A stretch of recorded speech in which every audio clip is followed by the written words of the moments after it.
आएँ अनि घरले चेप्यो मैले उठ्नु सकेन चिरपल्ली पनि चेप्यो मैले उठ्नु सकेन दिदीले मलाई उमा चुलामा घिचेर लग्यो हालेलुया हजुर जब मेरो घर यस्तो भड्कायो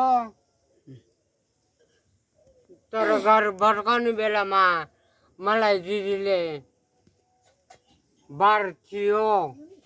बारले चेप्यो मतेले चेप्यो अनि चुलामा तानेर खुट्टामा तानेर लग्यो मलाई अनि भाग्छिङ त्यहीमा दिदी त्याल्टी सक्थ्या दिदीले तानेर बचायो दिदी न ए पैसो ए परमेश्वरले बचाएको ल भेनाजु नरुनु होला प्रभु प्रभुले बचाएको हो प्रार्थना गर्नु ठिकै छ प्रभुले अब तपाईँलाई